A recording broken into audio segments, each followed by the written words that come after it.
All right, I know you can. We're on page 68 at the bottom. So we've discussed resentment, living in the past. We've discussed fear, living in the future, and the self-reliance, the futility and the hopelessness, the ideas and the perspective, the approach that those things entail. Now it says, now about sex. Yeah, well, you don't have to really look at it, but it won't stop having its effect. So now about sex. Many of us need an overhauling there, but above all, we tried to be sensible on this question. It's so easy to get way off track. Here we find human opinions running to extremes. Absurd extremes, perhaps. One set of voices cries that sex is a lust of our lower nature, a base necessity of procreation. Then we have the voices who cry for sex and more sex, who bewail the institution of marriage, who think that most of the troubles of the race are traceable to sex causes. They think they don't have enough of it, or that it isn't the right kind. They see its significance everywhere. One school of thought, one school would allow man no flavor for his fare, and the other would have us all on a straight pepper diet. We, Alcoholics Anonymous, want to stay out of this controversy. We, Alcoholics Anonymous, do not want to be the arbiter of anyone's sex conduct. We all have sex problems. It doesn't say half of us. It doesn't say a third of us. It says only the guys without a woman have sex. It says we all have sex problems. We'd hardly be human if we didn't. What can we do about them? So one of the things they've said already to us is, look it, we're not going to tell you. Oh, shoot. We're not going to tell you what to do or how to do it. Okay, that's nice. Because you're going to hear every degree of extremity and looseness in regards to sex in the fellowship, in the culture. There's a full spectrum. So they're saying, not our job, not our business, don't you worry about it. What's going to regulate my sex conduct then? Probably the same thing that regulates my resentment and my fear, pain.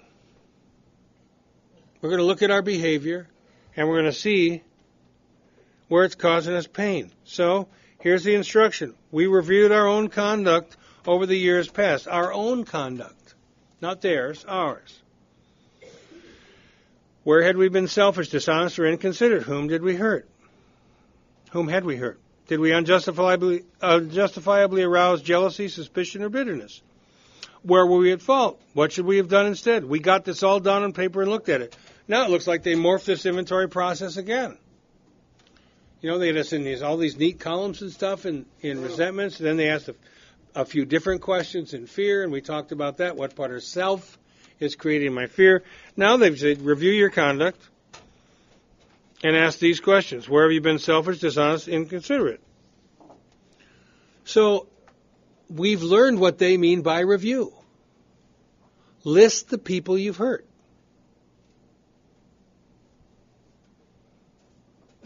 Then, when you're done with that list, ask how you hurt them. Now, if you want, you can ask this question. This is not in the book. It's implied. But what part of self caused you to do that? Or you can look at it the other way. What part of self was affected by this harm? Okay? So get it down and look at it. Then ask the question, when you did this with her, and it created this problem or these circumstances, where were you selfish, dishonest, or inconsiderate? And not just check, check, check, but how were you inconsiderate? How were you dishonest? How were you selfish? Selfish is just a word that means all about me.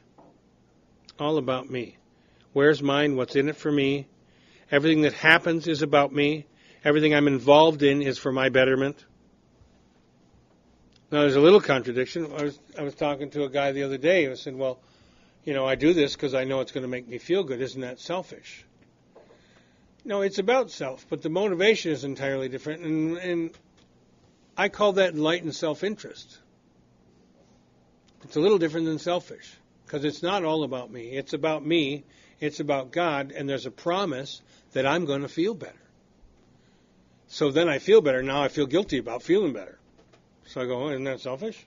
And I start screwing myself in the ground with this. No. You might do it in the beginning. You might do it at different points in your recovery for different reasons.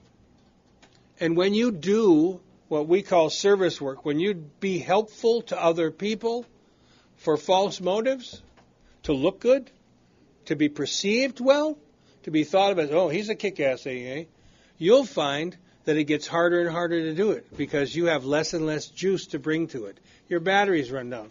When I do it because I'm compelled to do it, because I've had this experience, I've awakened to some of these truths, and part of my mission statement is carry this message to you. The other parts, practice these principles everywhere in your life. So when I do it for that reason, it's a funny thing. I'm lifted up. No matter how tired I am, no matter what my circumstances are during the day, I come, I do this, don't want to do it, say a prayer, do it, feel better. Because I get the same thing you get. I'm relieved of thinking about me. The obsession of self is removed because in this moment, this time, you're the priority. So I pray for God to use me to help you. So I'm sitting here flapping my lips, and I'm also sitting over here watching God come through me because I have no idea what I'm going to say. So, review the conduct. Ask the questions. Where was I selfish, dishonest, or inconsiderate? Whom had we hurt? The column ideas are in here. They're just in a different order. Who did we hurt? That's your first column. Did we unjustifiably arouse jealousy, suspicion, or bitterness? What did I do? That could be your second column, if you want to do columns. But there's an interesting proposition, because jealousy, suspicion, and bitterness was kind of how I got over on you, if you were a woman. Don't get too sure of yourself. Create a little doubt. Create a little envy, a little jealousy. And then, of course, the byproduct of that is not so fun, it's bitterness. But when I create the bitterness, that's my justification for moving on. You see? So, where did I unjustifiably arouse those things? And by the way, they're all emotions, aren't they? They're nothing concrete out here, they're just emotions. And they're very negative emotions. They carry a lot of energy with them, just like every emotion we have. Carries the energy of it, and it carries natural consequences that come out of it. So if I'm selfish and self-centered in this area of my sex conduct, the consequences of that are going to be jealousy, bitterness, suspicion, fear, doubt, anger. Yeah. Where were we at fault? What should we have done instead? There's a constructive question. So you see who the person is, what you did, what it created. Now, what could you have done differently? Well, you do a couple exercises of this, you're going to go, my God, they don't want me to ever have sex again. Because what I could have done differently is just left her alone. It's one of the reasons I don't want to do this inventory. Because I'm afraid what you're going to take me to, what these steps are going to take me to, is going to be something I don't want. And I will admit to you in the same conversation that what I have is a mess. But I'm clinging to my mess because it's familiar. And it's practiced. And you're saying, let go of the mess and just free fall. And we'll take care of it. God will take care of it. Bring you to something better than you could have imagined. I don't think so. I mean, what is that going to look like? If I'm only going to have sex when I'm selfless, I'm never going to have sex. There's always some of what's in it for me in that exchange. So, got this all done on paper and looked at it. In this way, we tried to shape a sane and sound ideal for our future sex life. Here's another question. We subjected each relationship to this test. Was it selfish or not? This is like the fear inventory. God-reliant or self-reliant? Was it selfish or not? We already know, don't we? Selfish. Just check. But it's an exercise. I need to see the pattern of my being. I need to see the pattern that my choices and my actions are generating. And if I don't look at this, remember back in the beginning of this inventory process, they said look at it from a detached emotional place. Fact-finding, fact-facing. Look at it like you would if you're doing inventory in a store. This sells, this doesn't. Get rid of the stuff that doesn't work. I don't know if anyone in here is like me, besides Chris, but I didn't have a sex life that worked. I had a list of people that covered several decades, different names, different dates, different faces, some marriages, some not marriages, some living togethers, some ships clanging hulls in the night, some recreational stuff, just all kinds of stuff. But it was exactly the same MO for every one of them.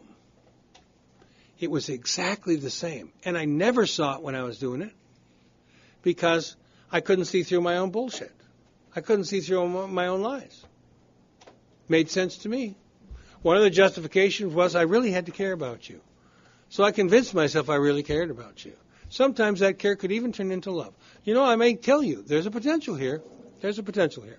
I'll tell me what I need to feel comfortable about justifying what I'm about to do. And we've all had this experience. When you get done, goal accomplished, you go, I don't know. And all of a sudden, how we feel changes. Now, what happens is the bullshit falls away and the truth comes back. And the truth is, it's all about me and I need a new victim.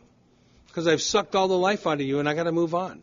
And that might happen in a night, it might happen in a year, it might happen in 5 years or 10 years, but it's going to happen. Because if you're in my life and my basis of existence is selfish and self-centered, all you're in my life to do is to feed me. I'm going to suck everything you got that I want out of you, and when you're on empty, you're discarded. I'm not doing that consciously, but when I look at the evidence of the way I've lived, that's exactly what I've done. I'm just an emotional vampire. Just suck it all out of you. You got some approval for me. You got some sex for me. You got some money for me. You got some esteem for me. You got some adulation. Fine. Bring it on. And when I'm done, the problem is this. I need more. The ego always demands more. That's why I have to discard you, because you don't love me quite good enough. So she will. They will. It will.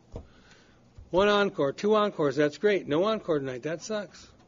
Did 2, we should do 3. I mean, you can't live like that. You can't end up doing 73 encores. You know, it just doesn't work that way. But it does if your illness is based in more.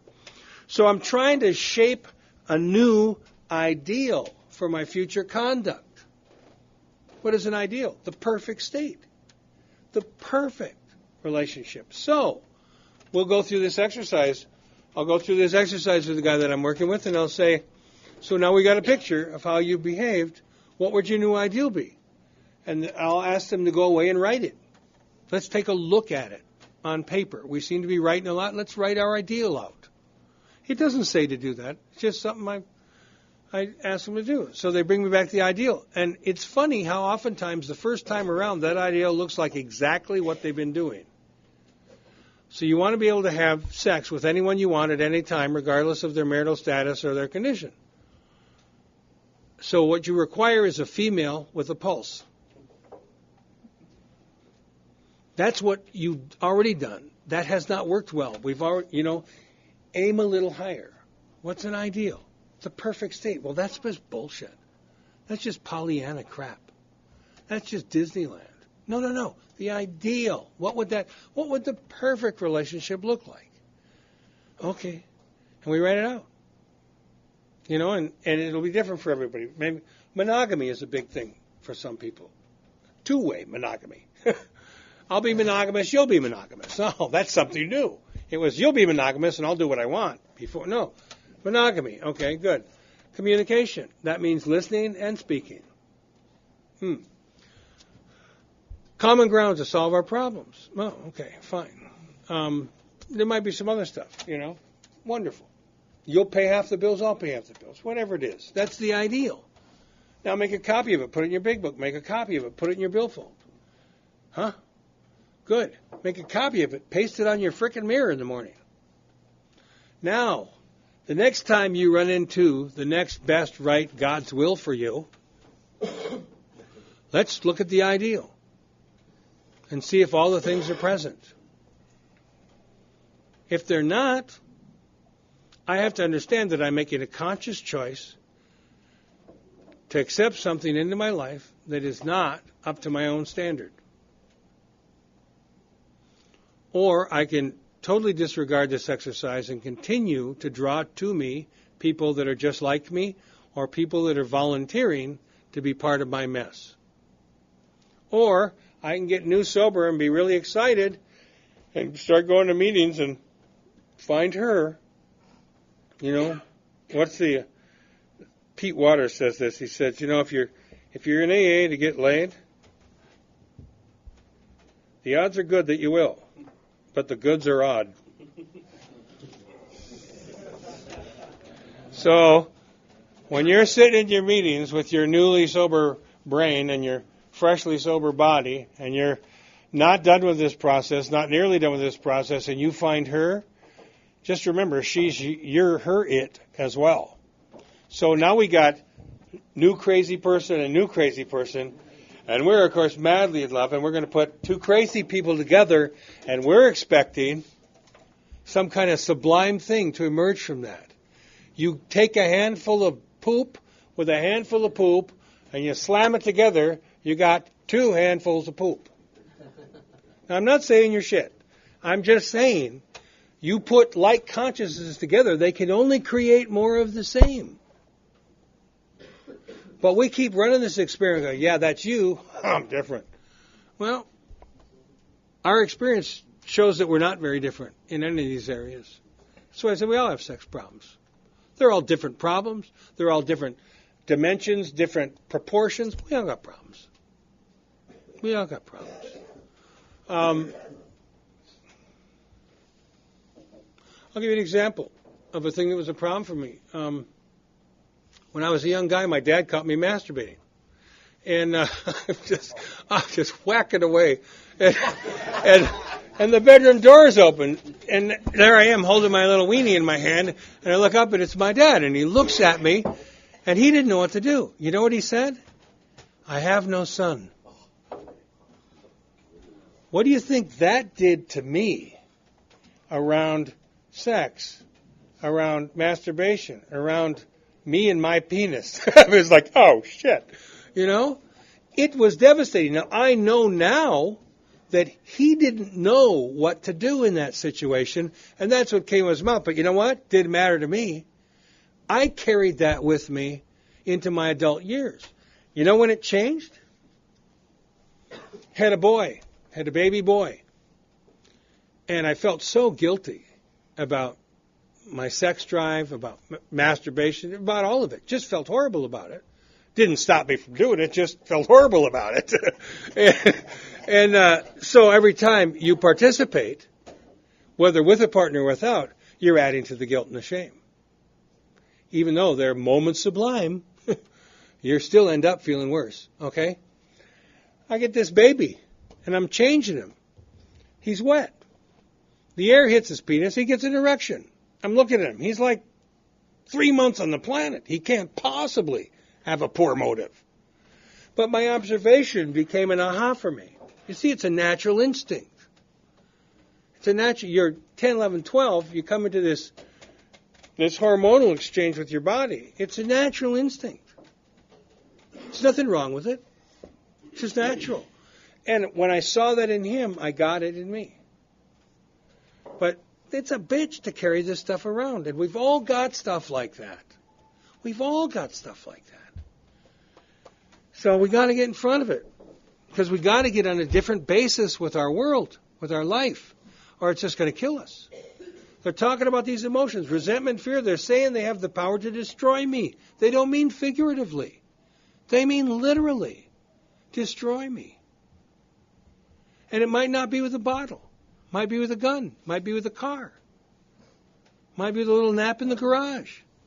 It just gets impossible to live. Remember in the book, it said, setting aside the drink question, they told why life was becoming impossible. Not hard. Not a little difficult, not stressful, impossible. Which means I can't go on from this point. Impossible. So my ego looks for a solution. Well, you can drink, I'm not doing that. Well, you can kill yourself. Okay. I'm just done. Don't want to fight anymore. So get this ideal and get it in front of you. It's like God's will. It's like anything else.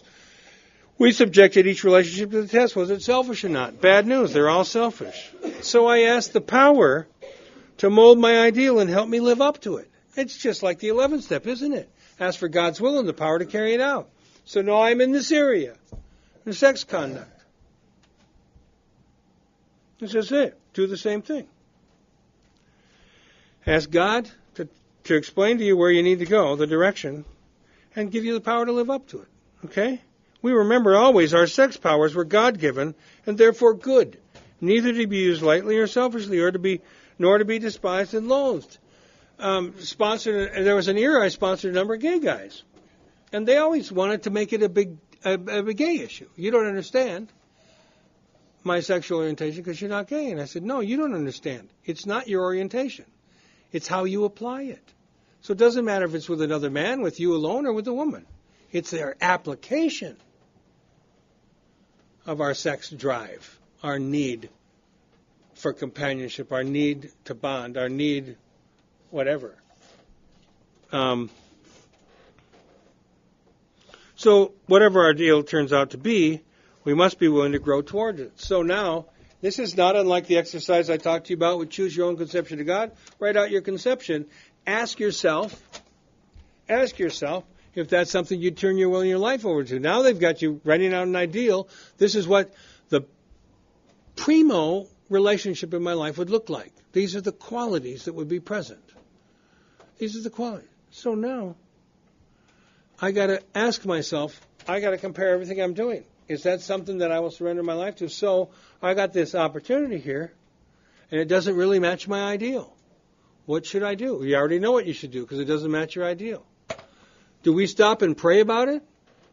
Oh God, what would you have me be? No. We listen to our drive and we go, here's the excuse. It doesn't matter. It's consensual. It's recreational. We both agreed upon it. Therefore, no harm nor foul. The problem is this.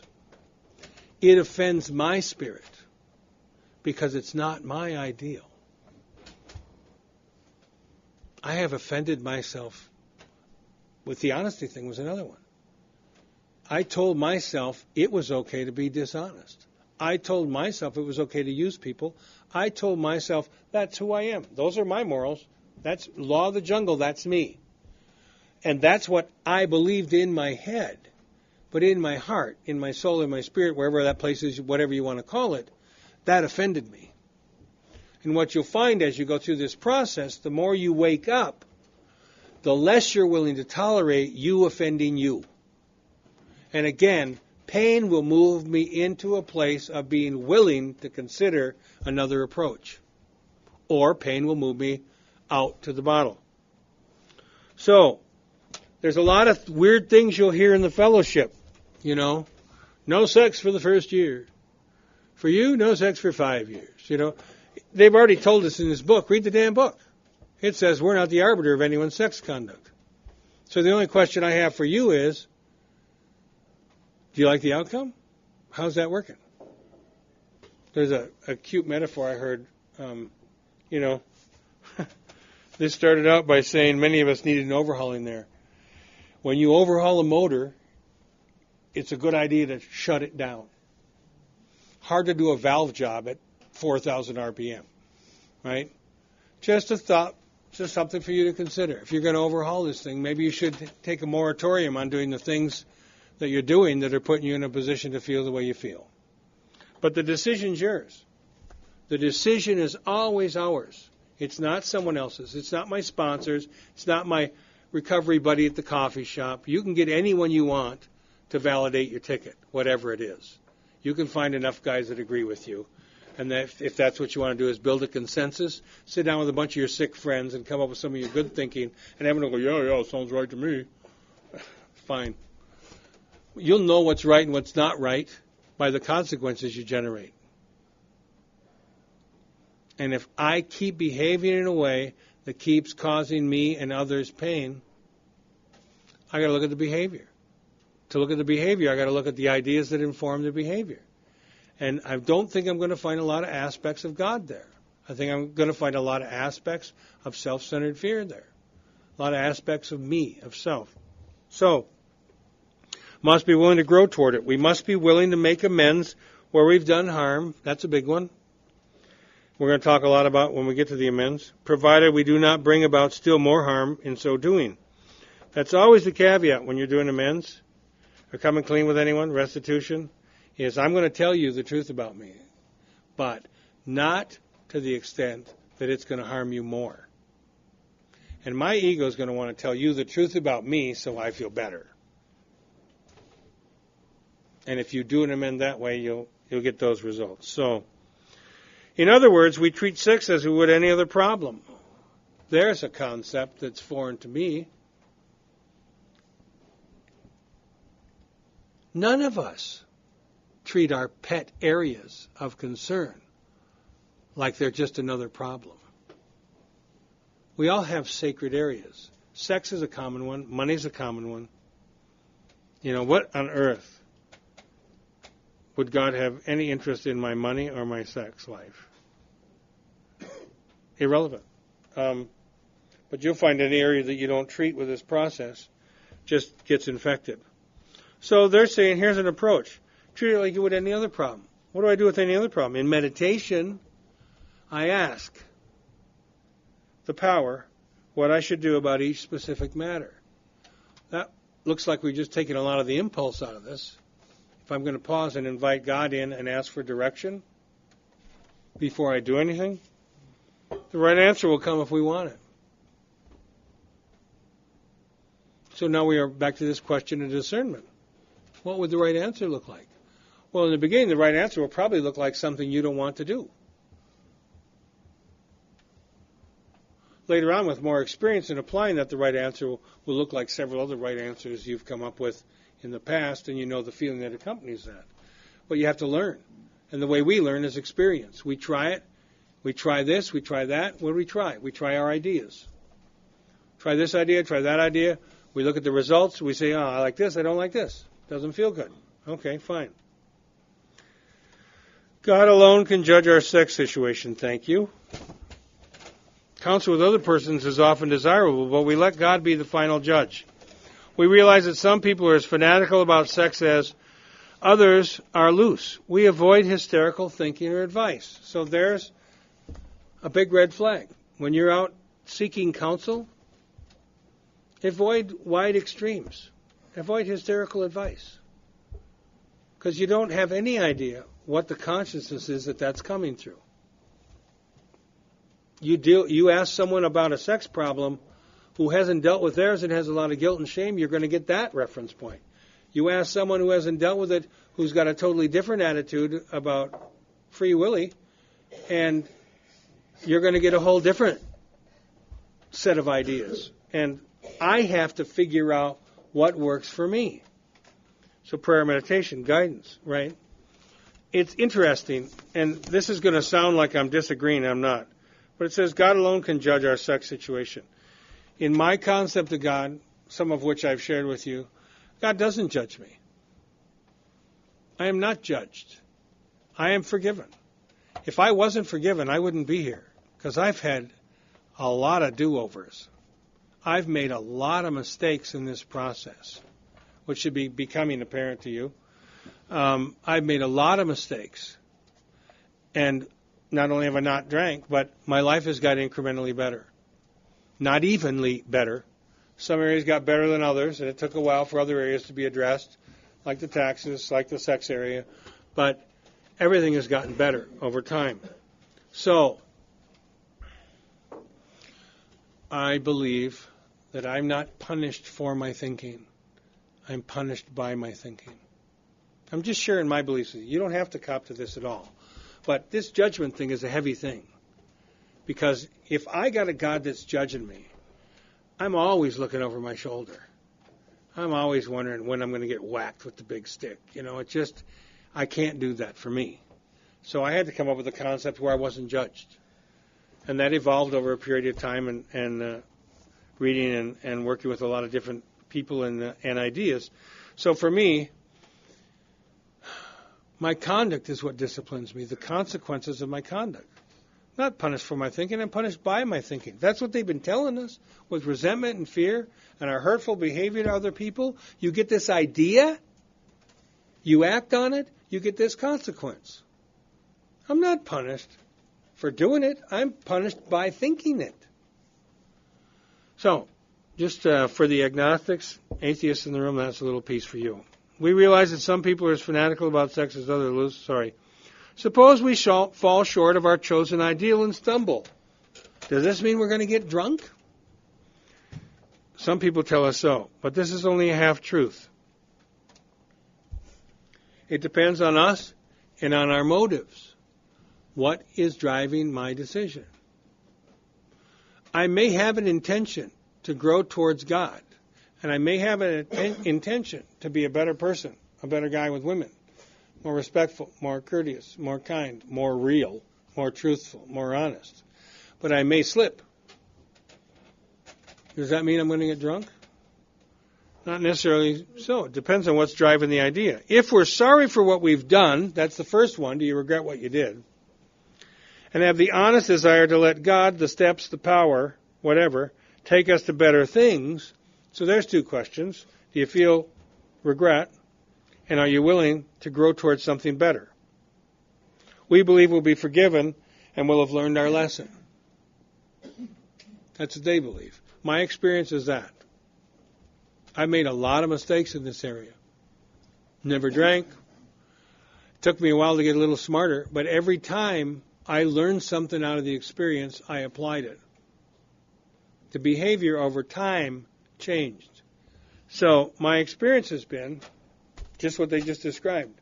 I never drank again, but we don't get medallions for continuous sanity. We get them for continuous sobriety, abstinence. The emotional sobriety thing comes along much slower and much later, in my experience.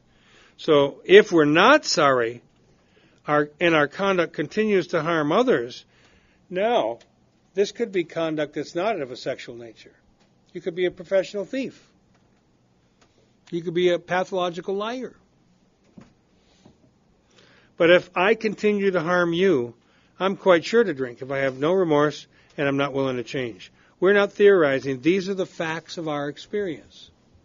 So they're saying this is what we've found by our living experience. Now, you may not choose to listen to that. You may not choose to accept it, to believe it, to embrace it. That is your choice. But this is their experience. And I'm concurring, I'm saying it's my experience too. You still have the freedom of choice. You can go do whatever you want with this. But if you've decided you're an alcoholic and you're trying to get well, you're trying to find this power using Alcoholics Anonymous' approach, then you better listen to their experience because it's critical, it's vital. They have a way that works for them. A way, not the way, a way. And if you want what they got, you got to do their way. All of it. So, to sum up about sex, here's the instructions. Earnestly pray for the right ideal. What will God have me be in this situation? For guidance in each questionable situation. For sanity. And for strength to do the right thing. If sex is very troublesome, we throw ourselves the harder into helping others. We think of their needs and work for them. Why? Because it takes us out of ourselves. Frees me of my obsession of me. It quiets the imperious urge when to yield would mean heartache. How do you know it's going to mean heartache? Because we yielded. We screwed up. And it hurt. And it hurt other people. It hurt them when we were drinking. It hurt them when we were sobered up.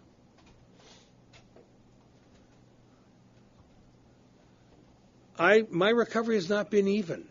It has not been all areas of my life, all instincts, all got better at the same incremental rate across the board.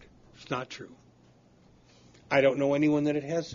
There may be someone that it has, but we tend to get surrendered in the areas that we want to surrender, and the other areas we don't surrender. We talk about surrender, but we're not talking about unconditional, complete capitulation. We're talking about conditional surrender. Here's my alcohol. Okay, here's my alcohol and my pills. Okay, here's my alcohol, my pills, and my lying. Okay, here's my alcohol and pills, my lying, and my conceit. And it was just like tiny bits and surrenders. And sometimes, if we're lucky, we get to a point where we go, I just give up. Wonderful place to be. I give up. Take it all. That's what we're supposed to do in 6 and 7. Take it all.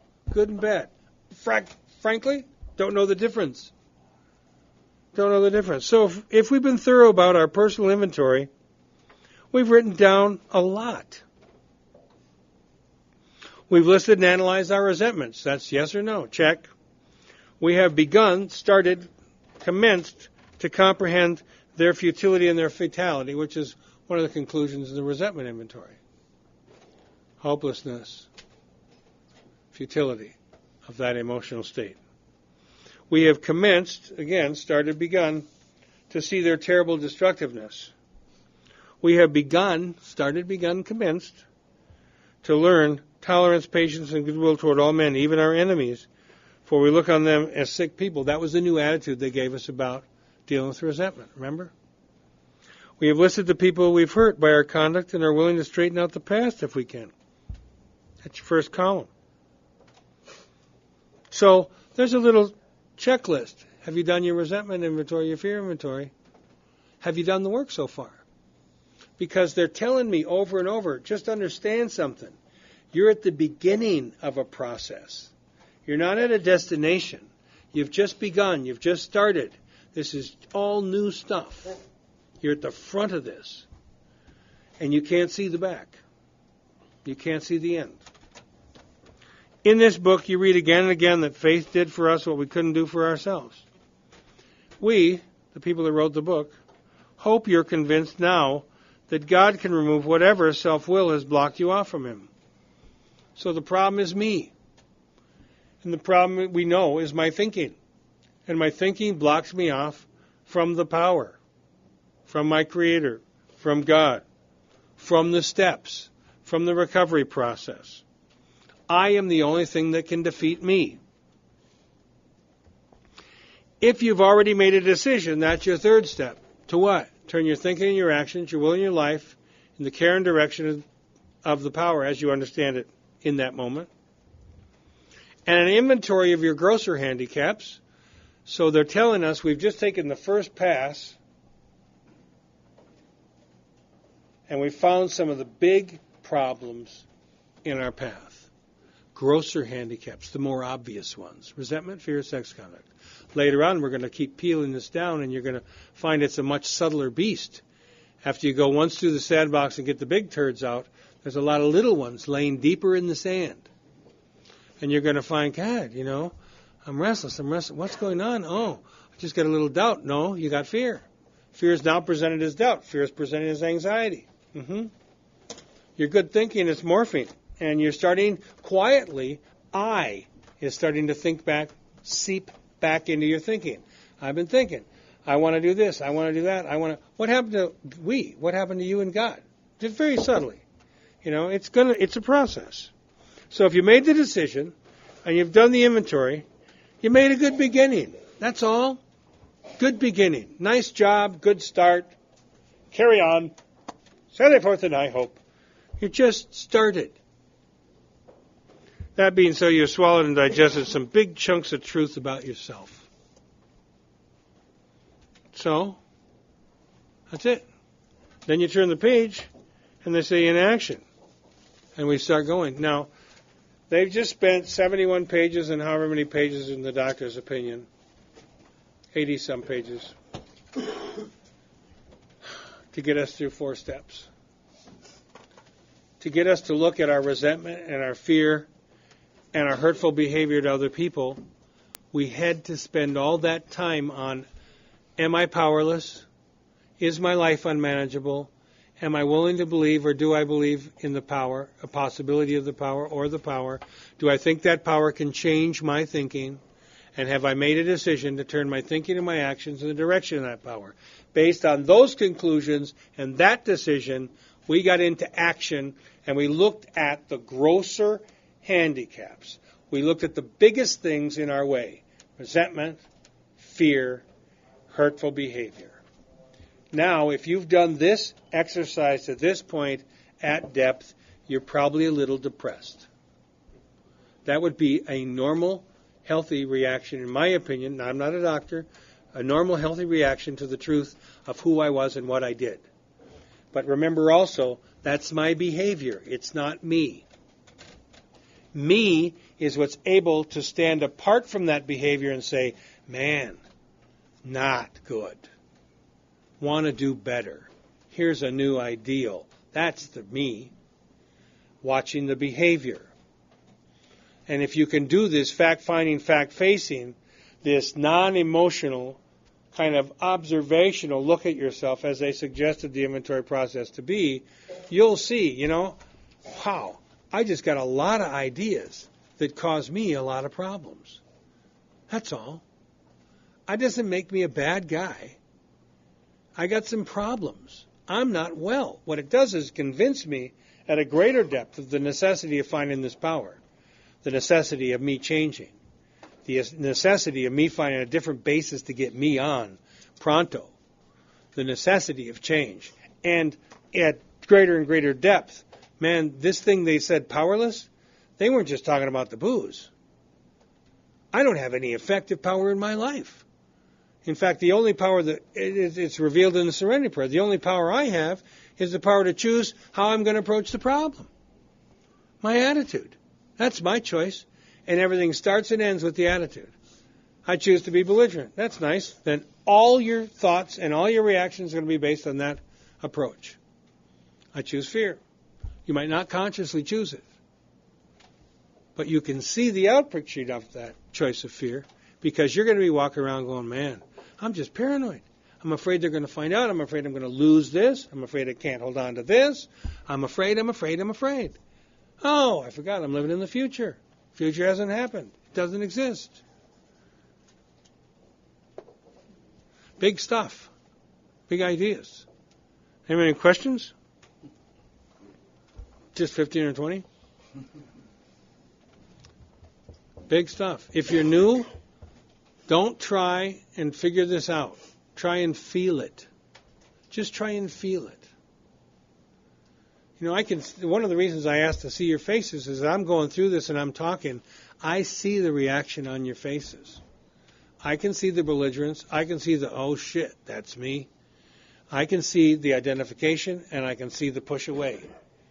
And it's all fine. It's what it is. All we need to do, all we're trying to help you do, is get full knowledge of where you're at. And where you're at might be, screw this. I got some better ideas.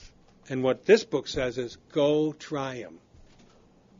Try them until you're convinced. Your experience convinces you, not mine, not Chris's, not Joel's. Your experience convinces you.